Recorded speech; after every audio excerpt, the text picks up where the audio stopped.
ഇതാരാണ് യുദ്ധഭൂമിയിലെ പുതിയൊരു പടൻ? അപ്പൊ ഇനി മുതൽ നമ്മുടെ അടുക്കള കാര്യങ്ങളിലെ കുറച്ച് കാര്യങ്ങൾക്ക് രാഹുലേട്ടൻ്റെ ഹെൽപ്പ് കൂടിയേ തീരുള്ളൂ. കാരണം എന്ന് വെച്ച് കഴിഞ്ഞാൽ എനിക്കാണെങ്കിൽ ഭയങ്കരമായിട്ട് വൊമിറ്റിങ്ങിൻ്റെ ടെൻഡൻസി വന്നുകൊണ്ടിരിക്കുന്നുണ്ട്. പക്ഷെ ഞാൻ മാക്സിമം അവോയ്ഡ് ആക്കി വിടുന്നുണ്ട് കേട്ടോ. പ്രത്യേകിച്ച് ഫുഡിൻ്റെ കാര്യം വരുമ്പോഴാണ് എനിക്ക് ആ ഒരു പ്രശ്നം വരുന്നത്.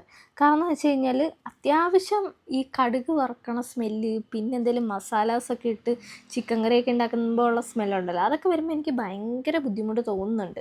അപ്പോൾ രാഹുലേട്ടനാണെങ്കിൽ ഇനിയിപ്പോൾ വൃത്തിയാക്കൽ പരിപാടിയിലേക്ക് പോവുകയാണ്. അങ്ങനെ വൃത്തിയാക്കി നമ്മുടെ റൂമൊക്കെ അടിച്ച് വാരി പുറത്തേക്ക് സിറ്റൗട്ട് ചെന്നപ്പോഴാണ് ചെരുപ്പൊക്കെ ആകെ അലമ്പായി കിടക്കുന്നത്. ഇതിങ്ങനെ എപ്പോഴും കിടന്നാൽ മതിയെന്ന് രാഹുലേട്ടൻ ചോദിച്ചു. ഇതിനൊരു പരിഹാരമായിട്ട് നമ്മൾ ഷൂ ഷെൽഫിനെയാണ് വിളിച്ച പാടെ അവർ വീട്ടിലെത്തി നമുക്കാണെങ്കിൽ ഈ ഷൂ ഷെൽഫ് ഇൻസ്റ്റാൾ ചെയ്ത് തരാമെന്ന് പറഞ്ഞു. അങ്ങനെ കളറും റാക്കിൻ്റെ എണ്ണവും പറഞ്ഞപ്പോൾ അവരെനിക്ക് വീട്ടിൽ വന്ന് ഇൻസ്റ്റാൾ ചെയ്തു. അതിനവരെ ഈ നമ്പറിൽ കോൺടാക്ട് ചെയ്താൽ മതിയായിരുന്നേ. മാത്രമല്ല നമുക്കാണെങ്കിൽ അതിനൊരു ലോക്കൊക്കെ വരുന്നുണ്ട്. അതുകൊണ്ട് നമുക്ക് പൂട്ടി വെച്ചിട്ടൊക്കെ പോകാൻ പറ്റും. പുറത്താണേലും ഇങ്ങനെ പൂട്ടുള്ളത് എന്തായാലും നന്നായി. അപ്പോൾ ഇതിൽ 2-3 കളേഴ്സ് അവൈലബിൾ ആണ് കേട്ടോ. അപ്പോൾ എനിക്ക് എന്തായാലും ഇഷ്ടപ്പെട്ട ഇതായതുകൊണ്ട് തന്നെ ഞാൻ ഇതങ്ങോട്ട് ഓർഡർ ചെയ്തു. അപ്പോൾ നിങ്ങൾക്ക് ഇൻസ്റ്റാൾ ചെയ്യണമെങ്കിൽ ഈ നമ്പറിൽ കോൺടാക്ട് ചെയ്താൽ മതിയേ.